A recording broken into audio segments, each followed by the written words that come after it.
Here's the top stories for December 17th. Marcos calls out misleading characterization of Philippines as ISIS training hotspot. VP Sara's bagman submits affidavit to Ombudsman. Speaker D rejects claims of insertions in 2026 DPWH budget. PAGASA says 4 weather systems trigger rains across Philippines while flood and landslide risks persist. Trump expands travel ban and restrictions to include an additional 20 countries. President Marcos disputed claims labeling the Philippines as an ISIS training hotspot, following reports that the suspects of the Bondi Beach mass shooting previously visited the country. This, after some foreign media outlets branded the Philippines as an ISIS training hotspot. The NSC dismissed the claims as misleading, saying there is no verified information that the suspects were trained locally, and noting that Philippine forces have weakened ISIS-linked groups since the 2017 Marawi siege.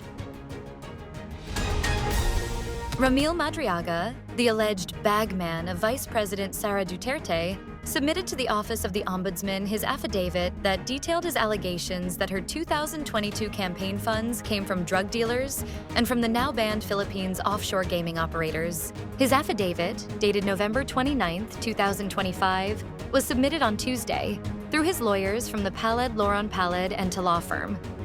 The affidavit pleaded the OMB for appropriate action, evaluation, and such proceedings as may be warranted.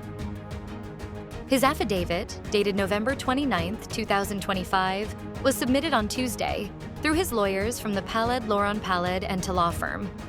The affidavit pleaded the OMB for appropriate action, evaluation, and such proceedings as may be warranted. House Speaker Faustino Boji D. III has rejected claims that budget insertions are being made in the ongoing bicameral conference committee deliberations on the 2026 Department of Public Works and Highways budget. In a statement earlier today, D said reports suggesting that lawmakers were secretly adding funds or provisions during the bicameral process were false, misleading, and misrepresented how the national budget is finalized. He stressed that all items in the House version of the budget underwent the proper process and were approved by members of the House of Representatives before the BICAM even began. 4 weather systems are currently affecting the country, bringing widespread rains to many parts of Luzon, Visayas, and Mindanao, PAGASA said earlier today. PAGASA said the shearline, northeast monsoon, intertropical convergence zone, and easterlies are all contributing to cloudy skies and rainfall, raising concerns over possible flooding and landslides.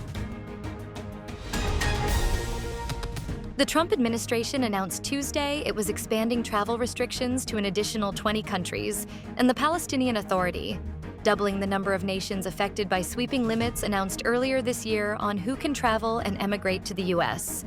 The Trump administration included 5 more countries, as well as people traveling on documents issued by the Palestinian Authority, on the list of countries facing a full ban on travel to the U.S., and imposed new limits on 15 other countries. The move is part of ongoing efforts by the administration to tighten U.S. entry standards for travel and immigration, in what critics say unfairly prevents travel for people from a broad range of countries. Stay updated with the latest news. Visit our website at www.mb.com.ph or follow us on social media. Thanks for tuning in to the Manila Bulletin Daily Rundown.